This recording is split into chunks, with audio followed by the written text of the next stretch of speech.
Obrigada, Luciana, pelo seu panorama da instituição, da UniCEUB. Agora vou passar a palavra para o professor Alexandre Veronese para fazer suas considerações também.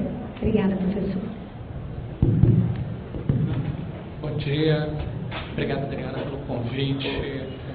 Maria Tereza, Marina, Luciana, com essa mesa nesse terceiro Seminário Nacional de Formação Docente e Ensino Jurídico, tá? Que tem, na verdade, não é organizado pela ABED, como bem colocou a Adriana, na verdade é organizado pelas instituições. Então é um seminário, muito mais um seminário de base do que propriamente um seminário, né? Um seminário criado a partir da diretoria, enfim. Eu quero, na verdade, nessa minha fala, que eu espero que ela seja curtinha, tá? Fazer, na verdade, uma inversão, mais ou menos, da perspectiva que a gente está. É impossível a gente cobrir todas as perspectivas quando a gente fala de um problema como a educação jurídica. Tá?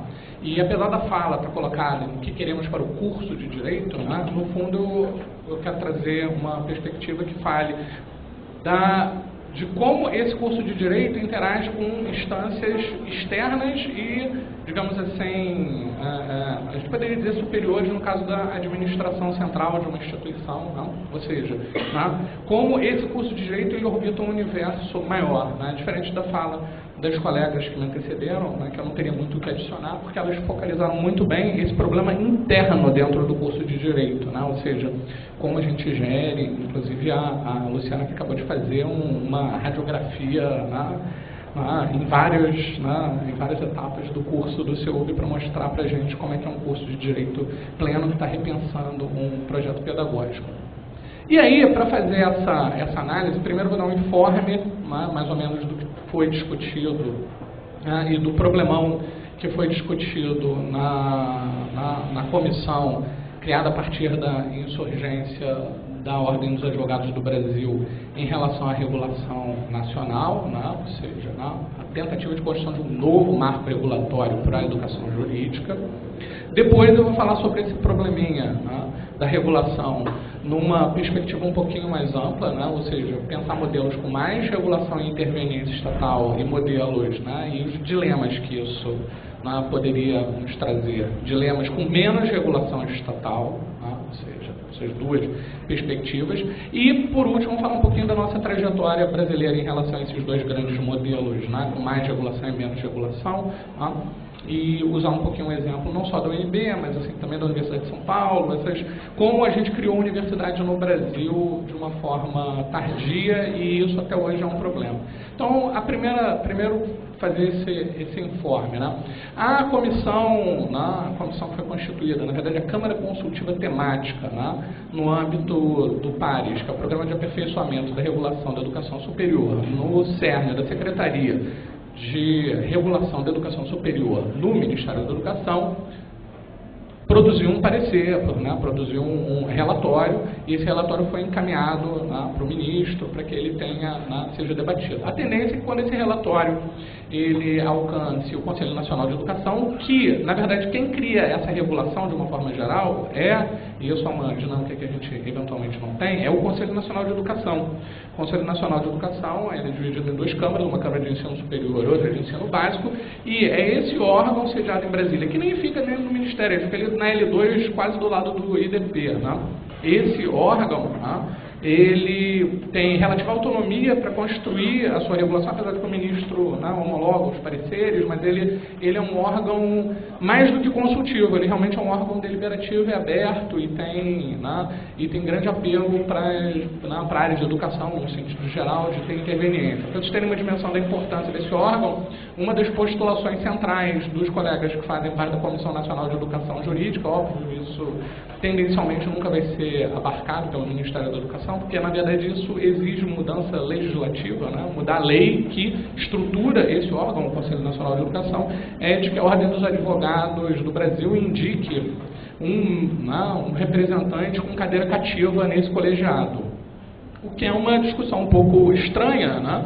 Porque, na verdade, ele é um colegiado de educação num sentido mais amplo, não é isso? Né? Então, assim, é até bacana que um colega advogado queira fazer parte do colegiado, mas, assim, cadeira cativa. Então, o Sindicato Nacional, não, dos funcionários das universidades federais, o Sindifub, devia também ter cadeira cativa, né? Da FASUBRA, né? Deveria ter.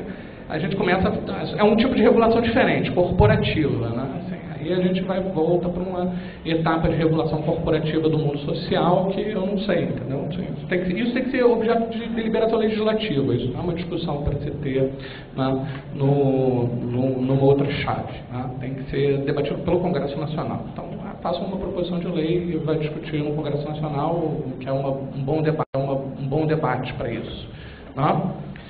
Esse relatório, então, ele foi colocado. Na verdade, a comissão, né, ela chegou a duas grandes conclusões. A primeira conclusão é de que a Resolução 9 de 2004, ela é uma boa resolução em termos regulatórios. As diretrizes curriculares nacionais em direito, elas estão razoavelmente amparadas por essa resolução. Por quê? Porque ela é flexível bastante, e a própria realidade nos diz isso, né? Para permitir a construção de um curso de massa baseado em apostilas e replicação em 46, né, instituições, e cursos inovadores como o do CEUB, ou do direito GV, enfim, na verdade é uma regulação que ela permite a pluralidade. Hoje a regulação em si, ela permite. A gente não pode dizer que as diretrizes curriculares nacionais brasileiras, que elas são o elemento indutor do engessamento do nosso curso, não é? Isso não é verdade, né? Então não é a Resolução 9 que diz, na verdade, que o nosso curso vai ser um curso engessado, na verdade não uma grade, mas um fluxograma curricular fechado, não vai ser. Na verdade, a Resolução 9, ela permite que existam várias experiências. Na UNB a gente está em reformulação do nosso projeto pedagógico, e o grande problema nosso é fazer com que o nosso curso de Direito seja mais parecido com os demais cursos da universidade, ou seja, cursos abertos, nos quais, né, qual é a disciplina da UNB que mais chama, né, estudantes? É uma disciplina sem pré-requisitos, né? É uma disciplina do Instituto de Química, Cerveja 1. Essa disciplina, Cerveja 1, é a que, né, tem a maior lista de espera, entendeu? Cerveja 1, né, que ensina a fazer cerveja, é isso? Né? Então, um aluno termina ali com essa habilidade de fazer cerveja. E assim, não é algo, né, estão rindo, né, mas assim, é um conhecimento importante. Até, olha só, esse estudante vai se emancipar da Ambev. Olha só, emancipatório, revolucionário, entendeu? Então, é uma disciplina. Por que essa disciplina não pode contar dentro da grade curricular? Quer dizer, a universidade, a gente criou a universidade no Brasil, aí a gente sempre fica assim, aí você vê como é que o curso de Direito tem problemas culturais, né? Toda vez que a gente fala, porque 1827, Estatuto de Visconde de Cachoeira, 1827, Estatuto de Cachoeira, a gente criou o curso de Direito. Mas assim, do ponto de vista civilizacional, o curso de Direito, ele é muito pouco, ele é quase nada. O que, na verdade, é civilizacional é universidade. E essa universidade, a gente demorou, na verdade, por mais que em 1920 a gente tenha construído a Universidade do Brasil, né? Assim, a Universidade do Brasil não era uma universidade, ela era uma reunião de faculdades. Universidade mesmo, como projeto institucional, a gente tem em São Paulo com a Universidade de São Paulo. Esse é o primeiro, e aí é 34, se eu não me engano, né? 34. Então a gente não tem universidade antes no Brasil, né? E a gente está falando de... Por quê? Porque o cidadão, ele entra na universidade para se formar, né, numa perspectiva superior, e nesse sentido transversal, todos esses dilemas, multidisciplinaridade, transdisciplinaridade, eles têm grande dificuldade de serem realizados num modelo onde a gente só pensa curso, ou pior ainda, faculdade. Uma faculdade que vai ter um departamento de disciplinas propedêuticas, onde eu vou amontoar um sociólogo, um antropólogo, né? Todo mundo vai ficar ali amontoado, e eles são os formadores de disciplinas básicas. Quer dizer, é uma grade curricular ampla, e esse curso, num sentido transversal, ele tem que estar realmente, né? Ele tem que estar realmente diluído numa universidade e que seja uma universalidade. Esse era o projeto da Universidade de Brasília, que obviamente, né, do Darcy Ribeiro, que obviamente não se constituiu, porque o objetivo era não ter faculdades nem institutos, era só ter departamentos. E os cursos seriam transversais, e nessa chave você acumula créditos e se forma. Por quê? Porque na verdade era uma universidade de saberes. E aí a gente vem no nosso drama civilizacional brasileiro, e o nosso drama civilizacional brasileiro sempre foi a dificuldade de enquadrar, e a fala da Luciana é muito evidente em relação a isso, esse dilema dentro do curso de Direito, de enquadrar uma formação profissional e uma formação acadêmica, o saber e o poder, não é? O mundo corporativo né, a Ordem dos Advogados que quer ter uma cadeira cativa no Conselho Nacional de Educação e, na verdade, o mundo do saber da universidade, onde você entra para aprender alguma coisa, mesmo que seja fazer cerveja. Você vai aprender, né, você vai se jogar. Né? Francisco Carlos Teodoro Lessa foi reitor da FRJ na época que eu era aluno de graduação. Na verdade, ele foi decano do Centro de Ciências Jurídicas e Econômicas quando eu era do Diretório Central de Estudantes, uma pessoa, foi presidente do BNDES, grande economista. Ele virava para a gente e dizia assim: eu acho que vocês ficam pouco tempo na universidade. Aí a pessoa disse: mas a grade já é tão grande, 5 anos, a gente já não aguenta mais, a gente quer se formar, não é isso? Ele disse assim: não tem a ver com anos, é tempo num outro sentido. Podem ser 3 anos, mas se forem 3 anos intensos, entendeu? No qual você esteja imerso mesmo na universidade, vivendo, convivendo, sentindo, entendeu? E não uma faculdade que você entra, aí bate o cartão, assiste uma aula passivamente e vai embora, entendeu? Para casa, entendeu? Isso não é viver a universidade. Então ele falava nesse sentido mais amplo. Na época eu nem tinha condição de entender o quão grande era, na verdade, o entendimento dele sobre a vivência universitária. Ele achava que realmente as pessoas tinham que estar ali na universidade, de uma forma integral. A gente fica falando de professores em tempo integral. A gente, na verdade, realmente tem que ter alunos que sejam alunos de tempo integral, mas não é aluno de tempo integral porque ele vai ter aula das 8 às 5 da tarde, entendeu? Mas é porque ele vai estar realmente consumido dentro do processo, de vivência da universidade. Esse tipo de universidade, ela tem que atrair esse discente. Então, consequentemente, as unidades que a gente tem isoladas dentro do centro da cidade, que eu fiz direito na FRJ, que também era no centro, assim, a atração do botequim era maior que a da faculdade.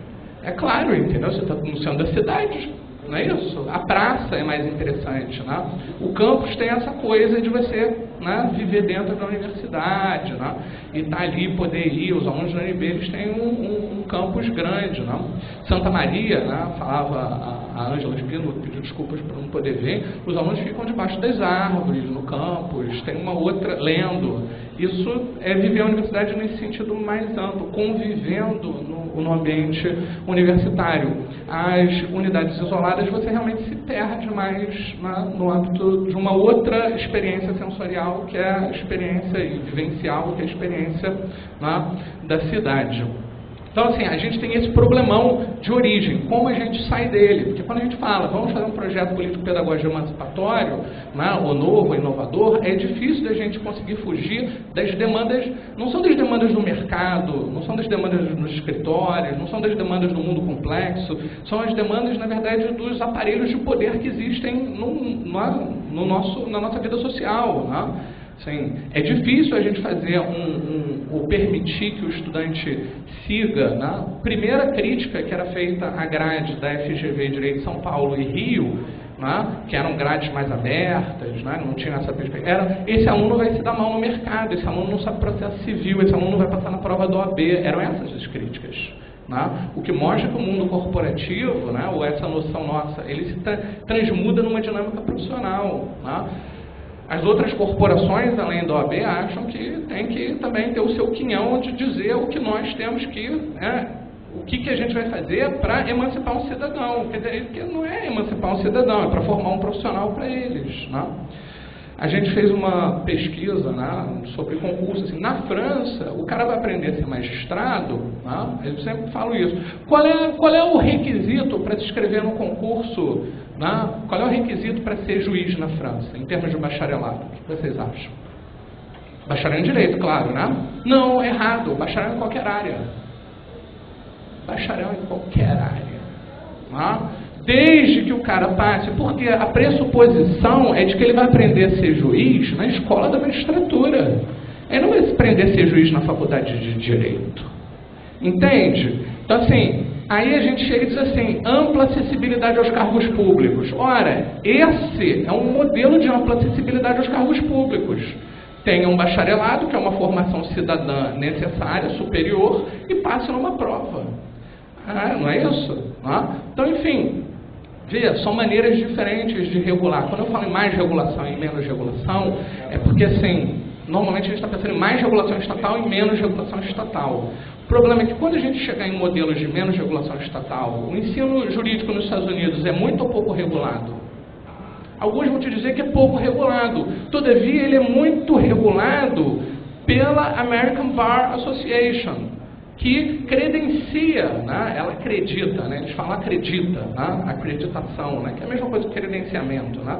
Ela credencia os cursos para cursos que não são acreditados, não, assim, mas ele serve para outra coisa? Serve, mas não serve para você se inscrever numa seleção para advogado. Então, assim, mais regulação estatal ou menos regulação estatal são, na verdade, modelos. O grande problema da nossa trajetória hoje é, na verdade, a gente, no século XXI, pelo menos na área de direito, ainda não ter conseguido, e essa é a grande emancipação problemática que a gente tem, e a regulação, ela é contrária a isso, né? É a gente conseguir construir alguma regulação que permita que a faculdade de direito, na verdade, que os departamentos, ou que a área de direito, no sentido bem mais amplo, que ela seja efetivamente uma área de saber, e não uma formação profissional. Seria como na UNB, vamos dizer que eu desse uma disciplina também de licitações e contratos, como Maria Tereza, né, que eu já pensei em dar um laboratório de licitações e contratos. Se eu tivesse um aluno de engenharia de telecomunicações que quisesse ter aquela lá disciplina, entendeu? Sim, disciplina o quê? Laboratório de licitações e contratos, porque aqui ele sabe que ele talvez vire funcionário público, enfim.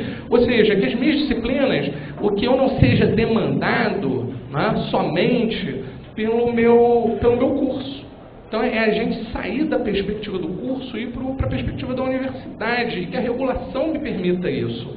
Hoje, a regulação, né, social que a gente tem pelo mundo corporativo e a regulação estatal que a gente tem pela Resolução 9 de 2004, elas, não vou dizer que elas necessariamente velhem, mas elas são grandes empecilhos para fazer com que a área de direito se torne um saber desvencilhado do poder, né, e conviva na universalidade que é o ambiente da universidade.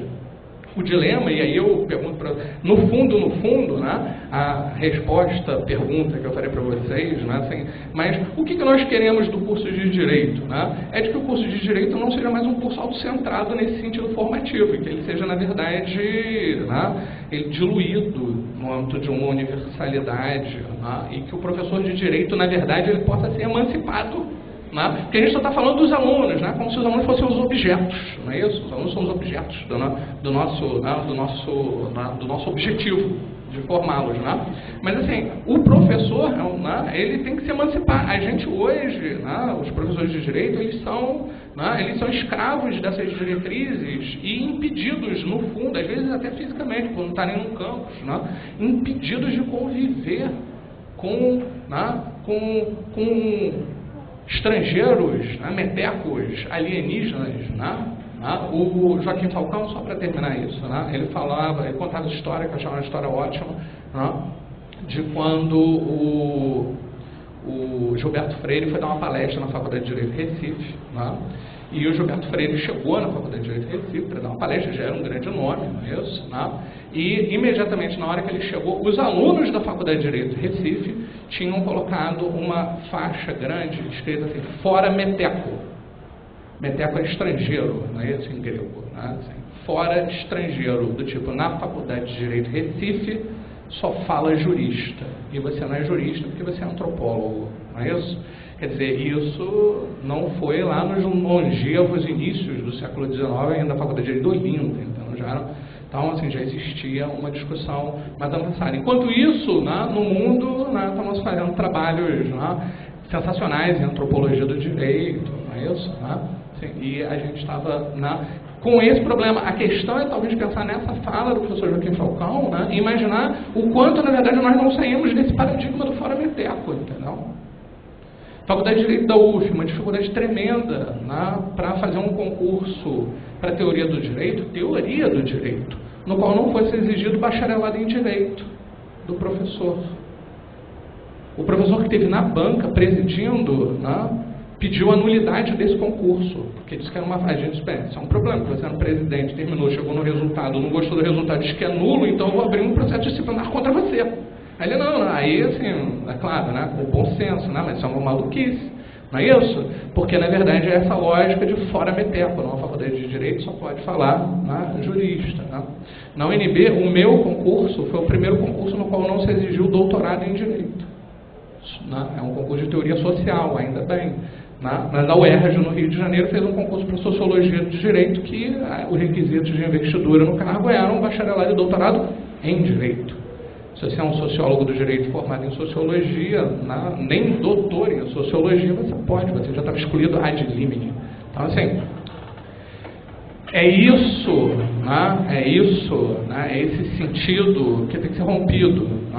Ou seja, a experiência da faculdade de Direito ela tem que ser diluída na vida social, num sentido mais amplo, e hoje a nossa regulação corporativa, social, jurídica, da Resolução 9, de certa forma, que ela aponta para um curso de Direito, que é um curso de Direito. Ela não mensura como elemento de qualidade um curso de Direito que seja aberto. Isso é relevante. Se você fizer um curso fechado, com a grade, com o fluxograma todo amarrado, e que, na verdade, é mais barato, não é isso? Esse curso pode ser um curso classe 5, não é isso? Classe 1, classe 2, classe 5, né? Então, esses são os problemas que a gente tem. Então, hoje, se eu responder essa pergunta, eu diria isso: é pegar um curso de Direito e largar o curso de Direito na vida social. Obrigado.